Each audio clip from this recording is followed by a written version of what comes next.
Merci beaucoup Jordan et Pauline pour l'invitation. Je suis hyper content, d'être là aujourd'hui avec vous. Du coup, moi je m'appelle Joël Chilio et j'ai cofondé j'ai cofondé pardon Alasta, donc je suis designer. J'ai cofondé Alasta il y a quelques années, il y a 5 ans et demi avec, Pauline, mon associée.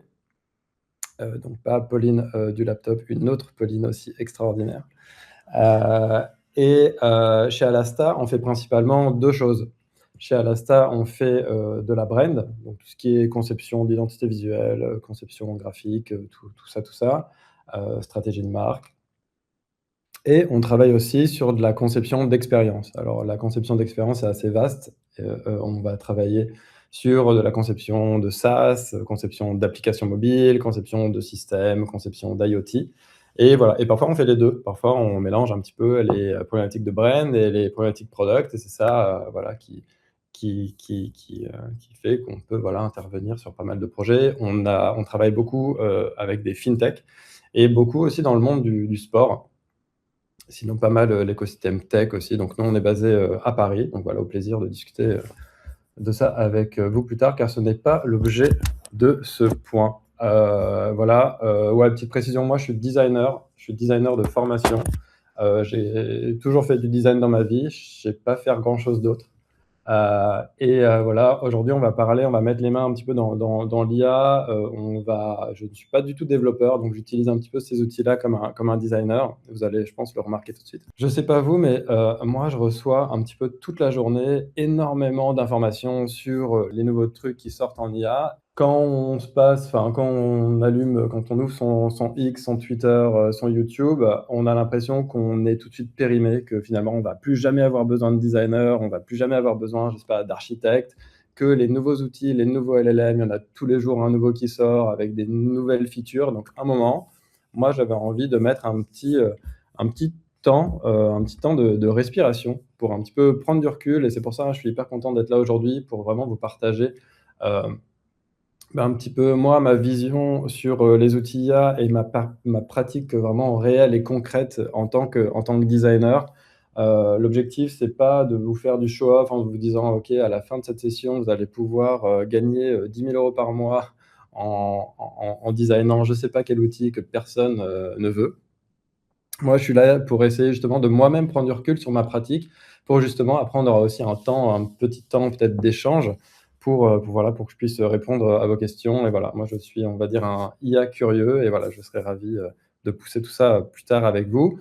Donc, en gros, pour réussir à prendre du recul par rapport à toutes ces IA qui viennent, en gros, nous solliciter toute la journée, en gros, j'avais envie de vous parler d'un essai. Donc, il y a un essai qui date de 2001, donc c'est assez vieux, mais c'est hyper actuel. Donc, cet essai, c'est un essai rédigé par Ray Kurzweil, qui est futurologue, qui était engineering lead chez Google, qui est vraiment un IA spécialiste. Et il parle d'une loi, la loi des rendements accélérés, en anglais The Law of Accelerating Returns. Et donc Kurzweil démontre que le monde n'a jamais changé aussi vite. Et je trouve je sais pas vous, donc là je suis désolé, parce que, enfin, c'est un peu un monologue, mais moi j'ai vraiment cette impression-là que, voilà, que du jour au lendemain on peut découvrir des nouvelles choses, des nouvelles tech, et j'avais envie, voilà, de vous illustrer un petit peu cette loi que je trouve hyper intéressante et avec un petit système assez facile. Et après je parlerai de Tim Urban qui a écrit un super blog qui s'appelle Wait But Why, qui m'a aidé aussi à comprendre cette loi. Donc je vais l'expliquer et après on verra, voilà, quel est le lien avec, ce dont on va parler aujourd'hui. Imaginons, on a une voiture, on a un véhicule qui, voilà, nous permet de voyager dans le temps. OK? Ce véhicule-là, je décide d'aller au XVIIIe siècle et au XVIIIe siècle, je prends, un average guy. Là, l'average guy, c'est Louis XVI et je lui dis: «Écoute, bah, voilà, j'ai des trucs à te montrer, viens dans ma caisse et on va aller voir», pas forcément en 2026 parce qu'il s'est passé encore, des choses vraiment assez incroyables là, rien qu'en un an, mais allons déjà en 2020 et je vais te montrer un petit peu ce que nous, on sait faire. Donc on prend Louis XVI, on le met dans cette, DeLorean et on l'amène en 2020. Qu'est-ce qu'il voit? Alors il voit, OK, qu'on peut voir, des trous noirs, qu'on peut créer des, accélérateurs de particules, surpuissants, qu'on peut envoyer des, voitures dans l'espace, donc je ne sais pas trop à quoi ça sert, mais il trouve ça cool. Surtout, qu'on peut chercher des choses, sur, ce qu'on appelle internet via un moteur de recherche. Donc là, à Louis XVI, on lui montre tout ça et qu'est-ce qui se passe? Et ben, il est complètement abasourdi. Il est tellement abasourdi qu'il est choqué, il est tellement choqué qu'il meurt. En gros, il est tellement choqué que son cerveau ne va pas réussir à encaisser toutes ces informations et Tim Urban, donc je vous en parlais avant, via son blog Wait But Why, a introduit cette notion de Die Progress Unit.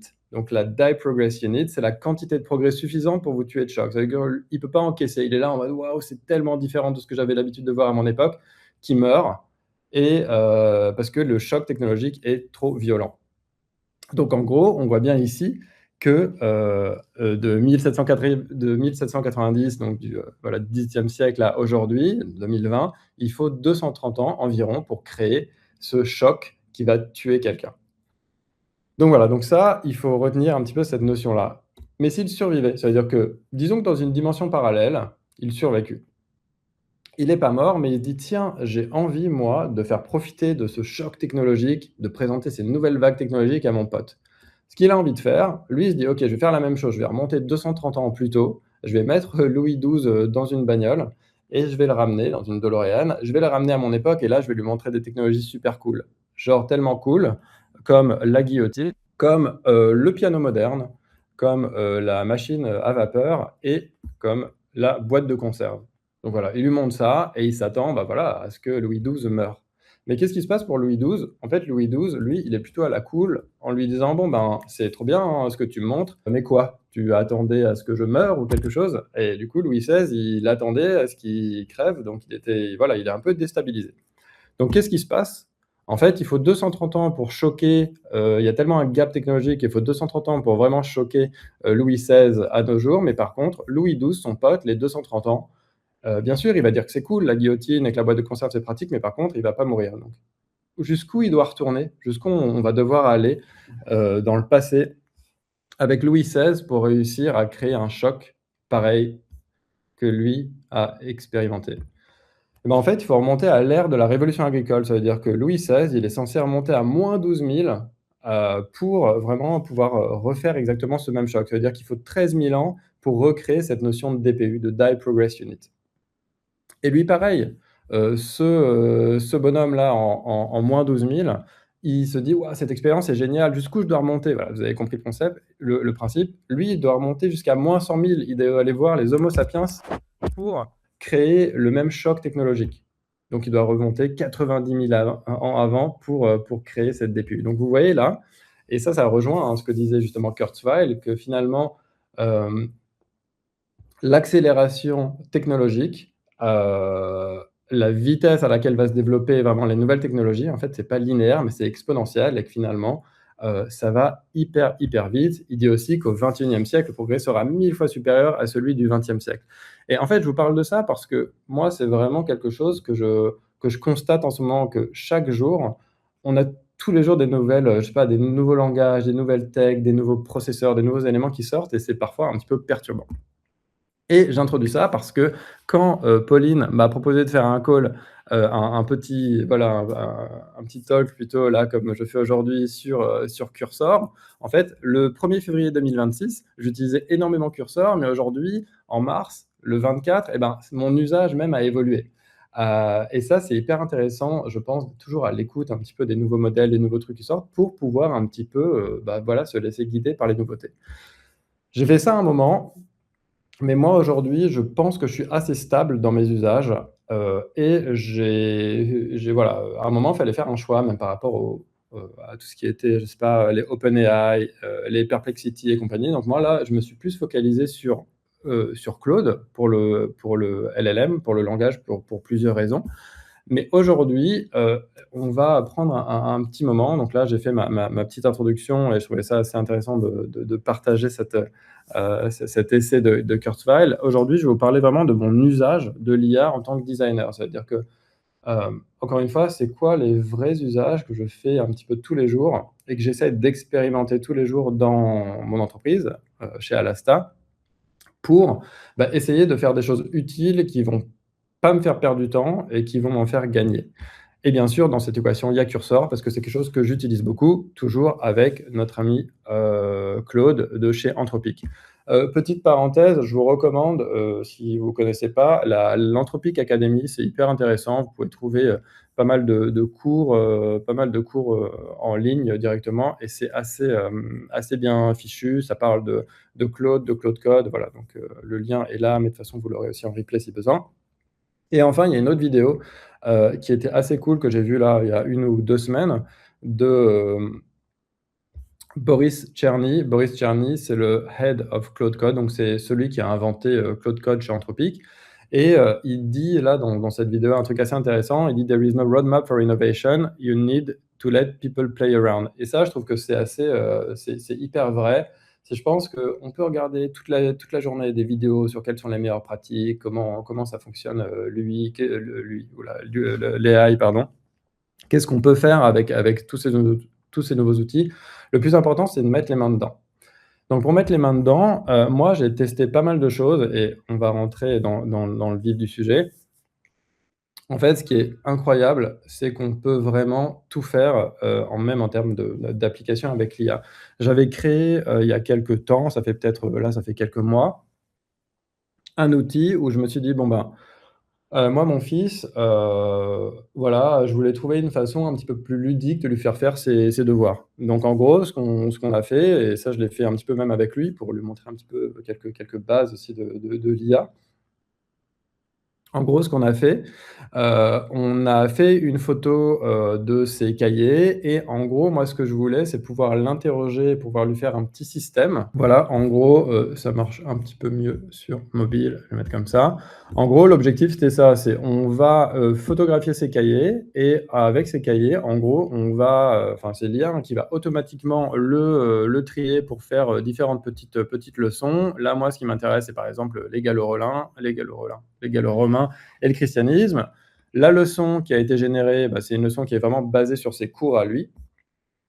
Et derrière, on va pouvoir avoir le petit quiz voilà, pour lui poser des questions et donner les réponses quand elles sont mauvaises. Voilà. Donc il y a ce petit quiz-là qui va s'adapter en fonction de ce qu'il a vu dans ses leçons et compagnie. Donc on peut vraiment faire une tonne de choses. J'ai aussi créé un petit outil qui me permet, moi, d'améliorer mon système de prompt pour être encore plus efficace parce que parfois j'ai la flemme de prompter, donc je vais, moi, aller assez vite et ce petit plugin-là, moi, va me permettre de, voilà, de détecter exactement ce que je raconte et donner encore plus de contexte sur voilà, ce prompt pour qu'il soit encore plus performant. Donc voilà, en fait, on peut tout faire et de manière assez simple. Et pour ce faire, donc moi j'utilise beaucoup Cursor. Donc voilà, là, dans le cadre là de cette petite présentation, je connais pas votre niveau, d'usage de Cursor. Moi, je pars du principe que, voilà, vous n'utilisez pas vraiment. Les méga experts là de Cursor, voilà, je sais pas si vous allez apprendre beaucoup de choses, mais en tout cas, moi, c'est un outil, que je trouve assez cool, et un petit peu, en fait, je trouve qu'on a plus la main dans ce qu'on va faire, dans ce qu'on va expérimenter qu'un LLM ou, enfin, je veux dire qu'un Claude IA, où on va uniquement lui donner la requête et avoir cette interface conversationnelle, simple. Ici, dans Cursor, on va pouvoir faire pas mal de choses. Donc déjà, ce que je vous propose, donc vous dire, bah, Cursor, qu'est-ce que c'est? Cursor, c'est un IDE qui veut dire Integrated Development Environment. C'est en gros un éditeur de code où je vais pouvoir, voilà, lire, écrire du code et le truc cool, c'est que moi, je ne sais absolument pas écrire du code, donc on va pouvoir intégrer, par exemple, Claude Code à l'intérieur et on va pouvoir aussi utiliser, je vous montrerai juste après, des agents intégrés à Cursor. Il va y avoir un terminal pour exécuter des commandes, voilà, sans quitter l'interface. On va avoir un debugger, on va avoir un gestionnaire de fichiers et on pourra mettre plein d'extensions dans Cursor. Là, l'objectif, donc je vais vous faire une petite démo, hein, de l'outil. Moi, mon objectif, j'avais envie de vous montrer comment on l'utilise encore une fois avec, un cas, concret. Comment je vais créer moi une home page pour un projet, que je vais réaliser avec un client. Donc là, j'ai fait un fake projet, un pour vous et j'ai enregistré aussi, un petit peu en amont, les écrans parce qu'on connaît tous les bugs du direct et surtout avec, l'IA, parfois ça plante complètement, donc je préférais, Voilà, je préférais enregistrer ça. Donc, je vais tout de suite sur l'interface de Cursor pour faire une petite démo de l'interface. Donc Cursor, j'arrive ici et j'ai plusieurs choses. Donc déjà, le plus important, c'est quand on va travailler sur un projet, il faut toujours être sûr d'ouvrir le bon projet. Ça peut paraître con, mais combien de fois au début, je sais pas, imaginons, je travaille sur le projet A, en fait, j'ai pas mon dossier qui est ouvert au bon endroit. Et du coup, c'est hyper problématique, vous allez le voir après. Donc là, en gros, je suis dans mon dossier, source parce que c'est hyper important, avec l'IA de bien gérer ses dossiers et bien gérer, l'architecture de ces dossiers. Donc avant d'entrer là-dedans dans le détail des dossiers, on voit, Cursor, qu'est-ce que je peux faire? Donc ici, j'ai, l'interface principale où je vais pouvoir afficher, les fichiers. Par exemple, là, si je veux afficher un fichier, mon claude.md qui vient un petit peu décrire, hein, ce projet-là, je vais pouvoir le voir ici et le modifier. Donc ça, c'est la partie éditeur de code pur. J'ai à droite mon explorateur de fichiers, donc c'est là, en fait, je suis dans mon dossier de travail là, Alasta et je vois ici que j'ai rangé, par exemple, mes agents. Voilà, que j'ai créé des agents, pour Alasta, en tout cas pour faire des tests sur des projets et j'ai aussi mes skills et j'ai différents niveaux de skills. J'entrerai pas aujourd'hui dans le détail de qu'est-ce que c'est vraiment en détail un agent et qu'est-ce que c'est un skills, mais en gros, tout est, rangé ici et c'est hyper important d'avoir ces éléments-là vraiment à la racine du document. Donc j'ai, à la racine du projet, pardon. J'ai ce projet-là. J'ai ici où voilà, s'affichent les différents éléments que je dois éditer. J'ai ma console. Donc ma console ici, là, le terminal plutôt, ça va être hyper important pour lancer Claude.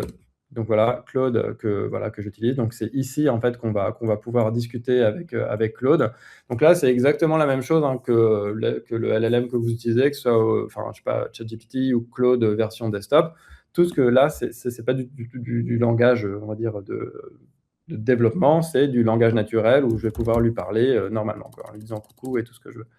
Là, à ce stade, je vais juste le quitter. Donc là, voilà, là, je suis à nouveau dans mon terminal. Et ici, donc ça, c'est un truc assez intéressant pour ceux qui... donc au début, j'utilisais ça énormément. Ça veut dire que ça, c'est l'agent intégré à Cursor. Cursor va pouvoir utiliser voilà, différents agents. Donc il y a Claude, il y a GPT et compagnie. Et on va pouvoir directement lui dire ici, par exemple, crée-moi un nouveau site, crée-moi une nouvelle appli, et je vais pouvoir directement voilà, lui parler comme un agent voilà, dans cette partie-là. Ce qui est hyper intéressant, et ce que vous devez savoir, mais ça c'est un petit peu la même chose hein, dans la plupart des LLM, des agents plutôt, c'est l'importance de cet élément-là et l'importance de la façon dont on va lui demander des choses. Ici, par exemple, le mode agent, en fait, je peux lui demander, si je lui demande par exemple, crée-moi une homepage pour mon site web, il va le faire sans trop me poser de questions. Ici, le mode agent, je vais pouvoir changer et je vais mettre le mode plan. Et ça, c'est assez génial. Ça veut dire que si je lui demande de travailler sur ma home page de mon site, en fait, il va déjà se faire un plan et ensuite il va me dire OK, dans un premier temps, je pense que je vais faire ça, je vais faire ça, je vais faire ça, je vais faire ça.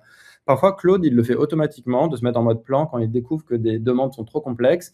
Mais là, et on peut aussi l'activer avec Shift Tab hein, dans Claude. Ça c'est un petit tips que je vous donne. En gros, ici, si je fais Shift Tab, vous voyez ici que je suis en mode plan. Donc là, on va forcer la demande de mode plan. Donc ça peut être assez pratique. Mais ici, donc voilà, j'ai la partie mode plan, j'ai la partie debug où si j'ai travaillé sur une home page, je vais pouvoir rentrer en mode debug directement pour lui dire OK, ça modifie ça et pas mal de modifications sur quelque chose en cours. Et le ask, je vais pouvoir lui poser une question. C'est comme la commande by the way, c'est une commande que je peux aussi utiliser en Claude. Mais si j'ai pas du tout envie qu'il modifie quelque chose, parce que le pire des trucs enfin, ça se passe hyper souvent pour ceux qui ont déjà mis les mains dedans, c'est un peu chiant, c'est quand vous travaillez sur une nouvelle page et que vous lui demandez juste un truc, il se sent obligé de tout modifier, c'est un peu la catastrophe. Si vous mettez en mode ask ici, vous êtes sûr qu'il n'y a pas de modification et ça va être super utile pour avoir une discussion un peu structurée par rapport à ça. Voilà, donc ça, c'est un petit peu la base de l'outil. Maintenant, je vais vous montrer concrètement, donc j'ai créé un projet fictif. C'est un projet qui s'appelle Rondelle. Donc Rondelle, en gros, c'est un super projet de fintech qui va compter en gros les pièces de monnaie qui tombent dans votre canapé et va vous permettre de créer une tirelire connectée. Voilà, donc un truc, tout à fait farfelu, mais au moins, c'était un peu, marrant, je crois. Donc je vais, vous montrer concrètement, à partir d'un nouveau projet, comment ça se passe. Voilà, donc ça, j'ai enregistré et je vais un peu commenter, je vais un petit peu commenter ce qui se passe. Donc vous voyez, hein, là, je suis exactement dans la même interface, hein, que je vous ai montré il y a 1 seconde. Donc je suis bien dans Alasta. Moi, mon objectif, c'est déjà le 1er truc qui se passe, c'est quoi? C'est j'ai fait mes calls avec mes clients, je sais ce que le client veut, j'ai, mes notes, on a fait notre premier atelier UX super où on va poser plein de questions aux clients et du coup, on a dans Notion, dans Granola, dans pas mal de systèmes de prise de notes, on a récolté toutes les informations, voilà, nécessaires à, créer une première version d'une home page. Donc le premier truc à faire, c'est que je vais lui demander déjà de créer ce projet rondelle parce qu'il n'existe pas. Dans projet, bon là je suis dans la vidéo, mais dans projet ici, heu, j'ai à la base pas le projet là je l'avais créé, mais là à la base j'ai rien et dans ma démo il y a rien et je vais lui demander, vous voyez là le premier truc que je vais faire, c'est bon j'ai pas le son, je vais, taper à la main dans mon terminal, donc je lance, Claude déjà, donc ce que je vous ai montré avant. Donc là je lui dis: «OK maintenant j'utilise le LLM». Ça c'est quelque chose que j'aurais pu faire directement dans Cursor. C'est juste que moi maintenant dans mes usages, il y a 1 mois et demi, je l'aurais fait plutôt dans Cursor, mais aujourd'hui, moi je suis beaucoup plus à l'aise à travailler directement avec Claude. Donc je le fais directement là-dedans. Donc là, Claude, je lui demande, de créer un nouveau projet, le projet Rondelle et là, hyper important, c'est que je vais juste lui copier le lien de mon fichier Notion. Donc dans mon fichier Notion, en fait, là, c'est un fichier où j'ai, en fait, les différents calls, mes différentes notes, le brief du projet, le planning du projet. Donc là, il a toutes les infos, du projet. Donc je lui partage ça et lui, ce qu'il va faire, donc là, il va commencer à, là, je ferme juste un peu l'interface pour que ce soit plus clair. Je vais juste pousser ce truc-là. En gros, là, il commence à réfléchir et ce qui est assez intéressant, c'est qu'assez rapidement, donc voilà, il commence à lire les infos, le lead, c'est moi, le builder, c'est Pauline, le challenger du projet, c'est moi et là, en gros, il me dit, donc je mets juste pause sur la vidéo, il a détecté, parce qu'il était bien rangé dans mon dossier, le skill. Ça, pareil, le pire des trucs qui puissent se passer, c'est en gros, vous passez du temps à créer des agents, vous créez des skills, mais Claude ou n'importe quel modèle ne va pas les trouver parce qu'ils ne sont pas bien placés dans votre document.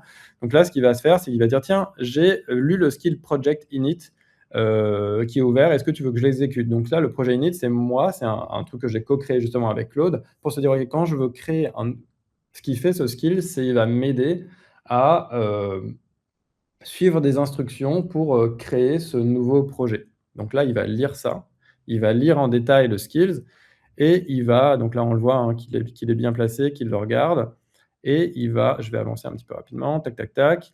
Là, il voit que, il y a pas mal de choses, il récupère un petit peu toutes les informations, blablabla. Et là, en gros, ce qu'il a fait, c'est qu'il a créé donc ce qu'on appelle un fichier, MD, donc ça, c'est un peu sans rentrer dans le détail, c'est un petit peu le fichier qui va en gros décrire, qu'est-ce que je vais avoir comme information dans ce projet. Donc il va parler, voilà, de rondelles, qu'est-ce que c'est? Le positionnement, de cette boîte, le nom de domaine et en fait, il va me noter un petit peu et me condenser toutes les informations, me faire un résumé des informations. Donc là, il me demande, parce qu'il s'est, voilà, il me demande: «Est-ce que je valide ce fichier-là?» Donc là, j'ai dit: «Oui, on valide». Donc là, je réponds: «Oui». Il valide ce fichier, blablabla, je passe vite. Donc lui, ce qui va se passer là, c'est qu'il va me créer, dans mon Mac, un nouveau projet qui s'appelle Rondelle, que vous avez vu avant parce qu'il était déjà créé, où là, on va avoir, donc il crée ce fichier-là et ici, j'ai, voilà, bravo, le fichier Rondelle a été créé. Si je me balade ici, dans mon tac. Vous voyez que là, dans mon explorateur, de base, j'ai, mon projet Rondelle qui a été créé avec, voilà, avec, le fichier Claude qui vient de me créer. Donc ça, c'est un petit peu la première étape. C'est cette première étape de se dire: «OK, bon, bah, maintenant, le projet est créé et maintenant on va pouvoir bosser dedans». Donc là, l'erreur à pas faire, c'est de continuer à bosser directement dans le mauvais dossier. Je vous en parlais avant et ça pareil, hein, c'est un peu une erreur, de débutant, hein. Je pense les experts ici, de Cursor vont se dire: «Waouh, mais pourquoi il nous dit ça? C'est tellement la base», mais tant qu'on le sait pas et ben, on le sait pas. Alors, là, ce qui se passe, c'est que, heu, ici, je suis bien dans Alasta, donc je suis pas au bon endroit. Donc là, moi, ce que je dois faire pour travailler dans le bon fichier, je vais devoir, bah, ouvrir, un nouveau, dossier. Je dois ouvrir le projet et là, je dois ouvrir le projet Rondelle, voilà, qui était déjà ouvert ici. Je vais juste fermer tout ça pour l'avoir, voilà. Et là, je sais que je suis dans mon fichier Rondelle, je peux fermer l'autre. Désolé pour le nom, hein, c'est vraiment un nom nul, mais c'est pas moi, c'est l'IA. Là, je suis bien au bon endroit. C'est-à-dire que là, je suis bien, dans Rondelle et que je vais pouvoir continuer à lancer mon Claude et ici, Claude, on voit bien aussi que je suis bien au bon endroit. Je suis dans Alasta, projet Rondelle. Qu'est-ce qui se passe? OK, ensuite, tac, ça, j'en ai plus besoin. Qu'est-ce que je vais lui demander? Je vais lui demander, tac, tac, tac, de me faire une synthèse. Donc ça, pareil, c'est, j'avais créé un skill, hein, pour faire ça, une synthèse, pour me faire une première version de mon wireframe de ma home page. Donc là, l'idée, hein, et je précise bien, c'est pas du tout, de se dire enfin moi, en tout cas, mon objectif, hein, je pense qu'il y en a d'autres, chacun sa façon de bosser. Moi, mon objectif, c'est de me faire gagner du temps. C'est en gros, moi, je veux plus passer du temps à challenger ce que va me proposer l'agent, plutôt que de poser mes blocs de wireframe qui finalement sont un peu, ça prend beaucoup de temps pour pas grand-chose, finalement et je préfère passer beaucoup de temps à derrière ajuster moi-même les éléments. Donc là, ce que je lui demande de me faire une espèce de synthèse, une synthèse de mon wireframe. Donc là, c'est un peu la mission que je lui donne. Donc là, il commence à regarder, déjà à lire, le dossier, le fichier Claude là, qu'il a créé pour être sûr de bien avoir le fichier de la maison de la mission pardon. Il dit: «Il y a pas grand chose, j'ai juste un fichier MD». Il commence à regarder des trucs. Donc normalement, c'est beaucoup plus poussé en termes de enfin, quand on fait des vrais ateliers, on a beaucoup plus d'infos sur la mission, la vision, l'ambition de la marque et compagnie. Là, voilà, là, il a fait un petit peu avec ce qu'il avait.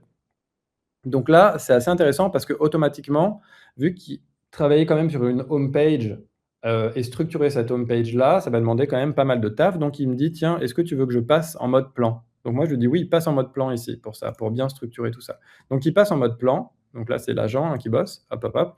Il travaille et là ensuite il va me poser des questions. Comment je veux faire cette maquette? Bon bah là, moi j'ai dit plutôt maquette HTML, CSS. Donc là je le vois, je vais assez vite, tac, il bosse pour moi, il fait des trucs, gna gna gna. Bon, j'ai une vision complète dédiée, laisse-moi rédiger un plan. Donc là, il travaille sur le plan. Il se base sur les éléments Notion. Voilà, là, il avait besoin encore d'avoir l'accès à Notion. Il demande souvent des accès. Tac, tac, tac, on avance. J'avance hyper vite. Vous voyez, là, ça peut prendre, tu vois, enfin, vous voyez, ça peut prendre, 4-5 minutes. Donc lui, hop, voilà.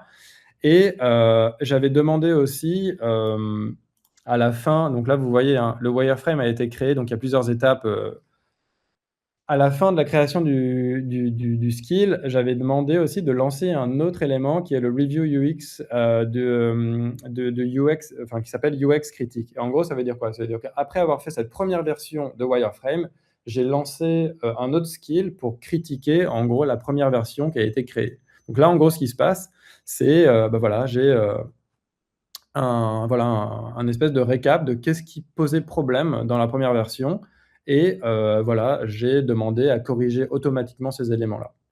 Du coup, les éléments ont été corrigés. Ce qui en sort, c'est ça. Oui, oui, je pourrais montrer les fichiers, Alexandre. Bah, en gros, là, typiquement, là, j'en profite pour faire ça maintenant, tac, dans les skills, donc là, j'ai des skills donc dans mon dossier workflow et là, le skills de démarrage, par exemple, du projet init, il est là. Tac et là, en gros, ça dit, bah, voilà, initialise un nouveau projet, un nouveau client pour Alasta, utilise ce skill quand tu dis, nouveau projet et là, ça montre un petit peu ce que fait ce skills. Donc il lit les pages du Notion. Ensuite, il est sûr, voilà, il check bien qu'il y a accès au MCP, pardon. Et mais ça, encore une fois, ça, c'est adapté en fonction de vous, de votre pratique. Ça, c'est vraiment quelque chose que je fais, voilà, pour moi. Ensuite, on lui demande d'extraire les informations et derrière de générer le Claude MD qui est vraiment la base, hein, du nouveau fichier de travail et voilà, donc on lui demande pas mal de choses. Donc voilà, si vous avez des questions, on pourra revenir là-dessus, juste après. Qu'est-ce qui se passe après, la critique? Donc là, on arrive donc dans une première version. Donc attention les yeux, ça va être beau.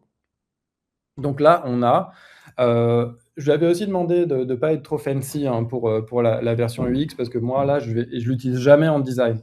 J'utilise jamais les LLM en design parce que c'est ça aussi, enfin, aujourd'hui, j'ai pas encore réussi à avoir le truc un petit peu différenciant. Je préfère, travailler, ben, nous-mêmes sur des designs super, forts, impactants, pertinents et derrière les dupliquer et les transformer en design system, enfin tokeniser pour derrière les appliquer sur le wireframe. Mais bref, là, sans rentrer dans ce détail-là, on a quelque chose, voilà, on a un site, comme vous avez déjà vu 1000 fois, hein, c'est ce que fait très bien les LLM avec la FAQ, avec ces éléments-là. Donc là, le job, c'est qu'on a une première version. Avant, moi, de passer trop de temps sur la review de ça, ce que je vais faire derrière, en gros, c'est donc là, une fois que j'ai fait une preview de mon site, je vais relancer à nouveau, je reste dans le projet et là, je vais, relancer, le la page et là, je lui demande attendez, hop, je fais pause. Vous voyez ici, là, je vais lui demander ici, hop, maintenant spawn Diane, donc en gros, c'est appelle Diane. Donc Diane, c'est un agent que j'avais créé pour qu'elle fasse une review, du wireframe. Donc Diane, si je vous montre un vite fait cet agent, tac. Diane, elle est où? Donc là, je suis dans agent, j'ai mon agent Diane et ici Diane, elle est copywriter et content strategist. Donc encore une fois, hein, chez Alasta, on travaille des copywriters, des content strategists. Là, c'est juste pour faire une première passe et derrière, il y a tout le temps des gens, des vrais gens qui passent derrière. Mais là, c'est vraiment pour gagner du temps, en tout cas dans la première étape du wireframing. Donc voilà, l'identité de Diane, c'est tu es Diane, copywriter senior stratégiste avec 11 ans d'expérience. Donc voilà, c'est tous les trucs. Créer des agents, ça vous permet aussi d'éviter de retaper à chaque fois les mêmes fois, de dire considère, enfin, parce qu'on sait que quand on va prompter quelque chose, c'est beaucoup plus efficace de donner le plus de contexte possible. Donc là, on donne un maximum de contexte sur la personnalité, sur l'expertise, et formaté d'une façon à ce que les LLM, enfin là, Claude puisse capter un petit peu la structure et aille aller directement vers, enfin, à l'essentiel. Donc, on a ces éléments-là. Donc, on spawn, on appelle Diane. Et là, Diane, je lui dis voilà, de faire une review de ce wireframe-là, hein, qui a été créé, qu'on voit ici. Et elle, du coup, pareil, j'avance un petit peu vite. Waouh, je vois l'heure qui passe. Tac, tac, tac, j'avance un petit peu vite. Et là, en gros, elle me fait une première review, pardon, et elle va voilà, dire ce qui va, ce qui ne va pas. Et derrière, je peux lui demander voilà, de faire une mise à jour et d'optimiser le wireframe. Donc elle va derrière voilà, faire une optimisation. Et si je vous montre, tac, concrètement, ce que ça donne. Donc voilà, on a une repasse. Donc c'est pas une passe graphique, hein, c'est une passe sur le wording. Encore une fois, là, on s'en fout un petit peu du wording parce que c'est n'importe quoi, c'est un projet fictif, mais c'est pour vous montrer un petit peu les différents stades, les différentes étapes de OK, j'ai une première version que je fais revoir une première fois. Ensuite, je peux la faire revoir une deuxième fois par quelqu'un qui a une expertise un petit peu plus poussée là-dedans. Donc voilà, c'est vraiment pour vous montrer un peu le process. Qu'est-ce qui se passe après? Une fois que j'ai fait ce process-là, en gros, là, je rentre dans quelque chose, donc là, je suis à nouveau dans Cursor et là, je vais pouvoir donc dans Cursor, je vais pouvoir, j'ai un navigateur interne dans Cursor où je peux lancer directement le site là qui a été fait et je vais pouvoir faire un screenshot, comme je fais un screenshot, peu importe sur votre Mac ou sur votre ordi et là, je vais lui dire: «OK, maintenant, je veux» donc je copy paste, hein, vous allez voir là l'image 1, c'est l'image que j'ai collée. Ici, dans la partie pricing, là, je vais lui demander d'ajouter une card, de 9 € par mois, voilà, pour finalement avoir 2 cards. Donc là, c'est quelque chose qu'il va faire et là, vous voyez que je fais une deuxième capture d'écran et c'est là que ça devient, assez cool. Heu, Chez Claude, ils appellent ça le multi-clouding. C'est le nom est un peu pourri, mais comme le nom Claude est un peu pourri. En gros, ce qui va se passer ici, c'est que je vais ouvrir un deuxième terminal, ici, que je vais relancer avec Claude et je vais pouvoir lui dire: «OK, bah, ici, par exemple, change un bouton, enlève le bouton, comment ça marche?» Et je vais pouvoir ouvrir encore en fait, je peux ouvrir si je veux genre 15 terminaux en même temps, où je vais lancer plein d'agents qui vont en parallèle faire pas mal de changements et ça, c'est un truc qui fait gagner, énormément de temps. Donc voilà, ça c'est un petit peu moi ma façon de bosser et il y a un autre, voilà heu, donc les tous enfin, ils travaillent tous un petit peu en même temps. On peut aussi charger, tous ces éléments-là sur Paper, mais hem, ça, c'est encore un autre truc que je voulais moi vous montrer en direct. C'est que là, si je suis pas dans Alasta plutôt, mais dans le projet Rondelle et que là, j'ai mon projet Rondelle ici. Là, je veux faire une preview juste de ma home page directement là-dedans. Là, je vais l'ouvrir dans le terminal. Je vais juste faire tac, je copie le lien et là, ça, c'est aussi un truc cool de Cursor. En gros, ici, si je masque les différentes infos, vous voyez là, il y a des commandes. Donc, je vais pouvoir, là, je cache ça, je vais pouvoir directement aussi cibler les différents éléments pour dire, OK, ben, cet élément-là, et ben, je veux le modifier. Donc, je vais pouvoir taper directement soit dans Claude, soit dans Cursor pour avoir un impact voilà, direct avec le design. J'ai accès à une petite interface là de modification comme on pourrait avoir dans Figma pour avoir un live editor. Moi, honnêtement, je l'utilisais beaucoup au début. Aujourd'hui, je préfère faire des screenshots et lui dire directement dans le terminal, modifie cet élément-là.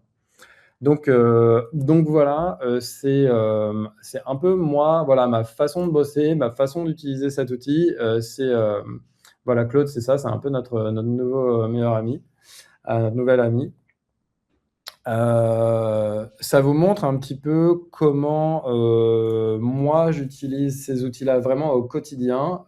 Difficile de rentrer dans le détail là en 45 minutes, mais au moins vous avez vu enfin, notre workflow qui risque de changer encore dans 2 semaines parce que ça change très vite. Là voilà, si peut-être vous avez des questions, je sais que voilà, j'ai été vraiment super rapide sur pas mal de trucs et voilà, pas évident aussi en monologue. Mais voilà, c'est une habitude à prendre. Voilà, n'hésitez pas à poser des questions si besoin. Il y avait une demande sur le Notion. Ah oui, alors le Notion, je vais vous montrer, hein. C'est vraiment un Notion où j'ai à l'intérieur, voilà, là, je peux avoir dans les vrais projets, j'ai des descriptions du projet et je vais pouvoir ici avoir mon brief. Donc, il va pouvoir naviguer hein, dans toutes les pages là, du Notion. Je vais avoir mon brief, je vais avoir mes notes du kick-off, le calendrier, même le prix. Les différentes parties prenantes des projets, enfin voilà, on va pouvoir mettre un petit peu ce qu'on veut, hein, dans le Notion. Les sources du projet, bah, en fait, je sais pas trop à quoi ça sert parce que c'est un projet, complètement, fictif. Moi, je peux vous les partager, hein, sans problème, mais ça, c'est quelque chose que vous pouvez créer vraiment dans le Cursor en 2 secondes. Les skills et compagnie, ça, si ça vous intéresse, on pourra peut-être en reparler. Ça, moi, c'est des skills que j'ai trouvé, enfin, que j'ai fait vraiment pour Alasta. Donc, ça, c'est pas que je veux pas vous les partager, c'est juste ça vous servira pas énormément. Il y a un site que je vous recommande. Je vous mets le lien. Le chat, ça s'appelle skills.sh. Et en gros, donc c'est Vercel. Il y a aussi des skills hein, officiels d'Anthropic qui met à disposition voilà, ces skills et c'est les meilleurs. Enfin, moi, je me base sur ces skills-là que je modifie voilà, assez régulièrement. L'abonnement Claude. Alors, moi, au début, j'avais Claude Max, mais maintenant, c'est un truc entreprise où j'ai Claude Team. Et dans Claude Team, il y a 2 prix. Il y a le standard et premium et on a un mix. Moi, j'utilise plus le premium parce que ça peut coûter pas mal en token quand on fait beaucoup, voilà, quand on fait beaucoup d'interactions, beaucoup d'outils, beaucoup de sites. Donc voilà, moi, j'ai Claude Team en mode premium.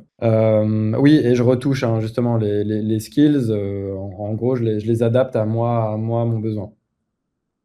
Et les agents que j'utilise beaucoup, bah ça dépend des projets. J'ai un agent qui est plus là pour la Diane là qu'on a vu avant, qui va être plutôt pour la review de la copie. J'ai un agent qui est là plutôt pour une repasse graphique pour que les wireframes soient un petit peu plus quali, plus pour des demandes UI, on va dire, même si les UI, je les pousse rarement plus que ça, hein, sur l'IA pour le moment. Mais ça dépend vraiment des projets.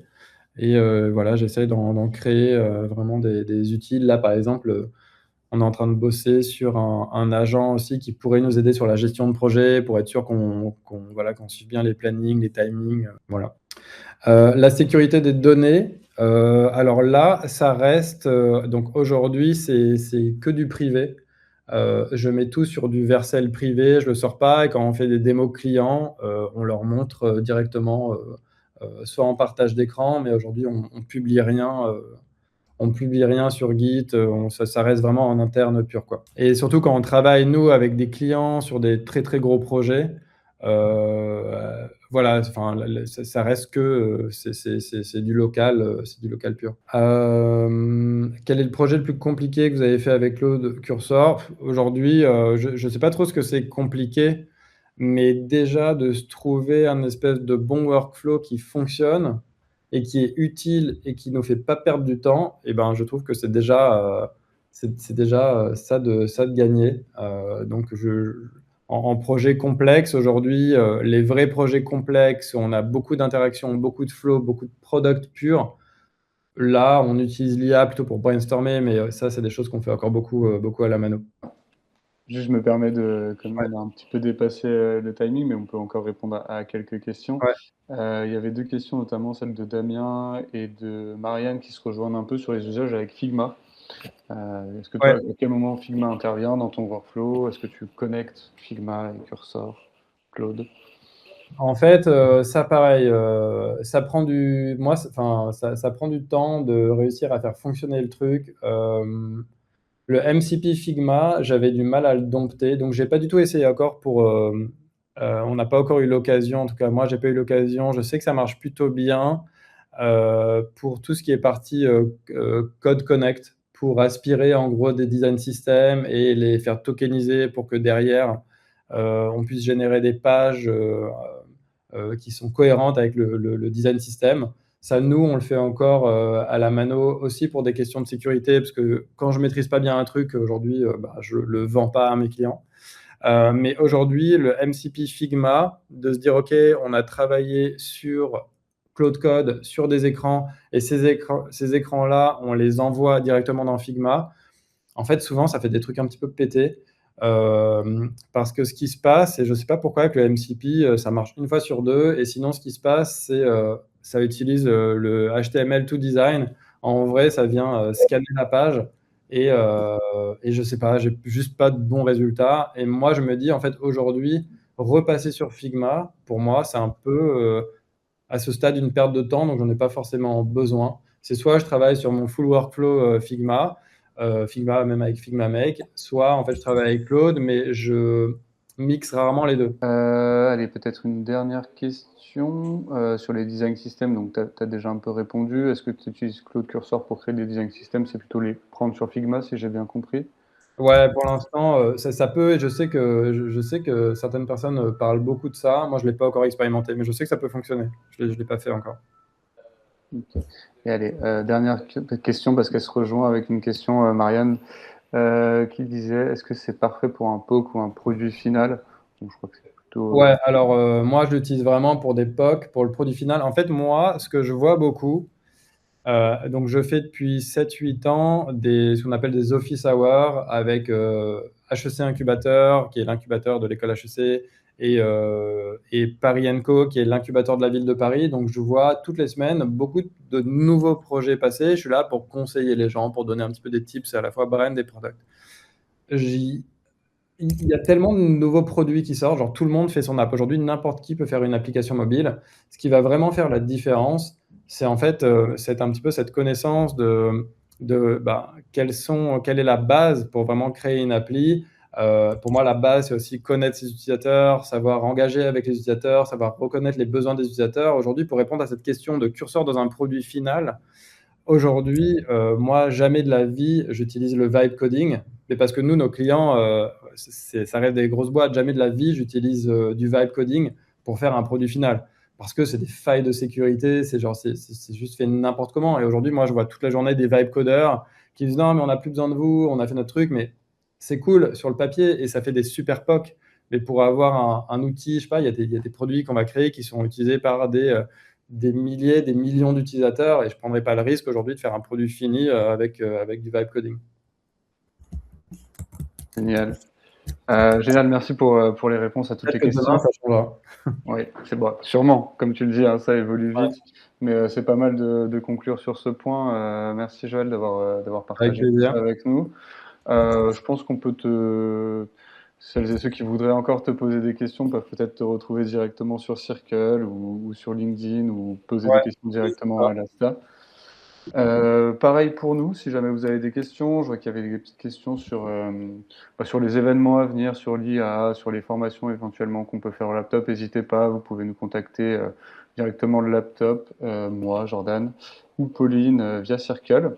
Voilà, je vous rappelle que dès le mois prochain, on a 2-3 autres événements sur l'IA, un Lab IA avec Simran, là, qui était, je crois, parmi nous aujourd'hui, nos formations, bien sûr, et les workshops qui reviennent dès le mois de mai. Voilà, merci à toutes et tous d'avoir été avec nous. On était ravis de vous avoir pour ce retour, retour en force des Labia. Et puis on revient du coup le 14 avril. Yes, merci beaucoup, Joël, et merci à vous. Avec plaisir, ciao. À bientôt pour les prochains événements. Formation. Au revoir à toutes et tous.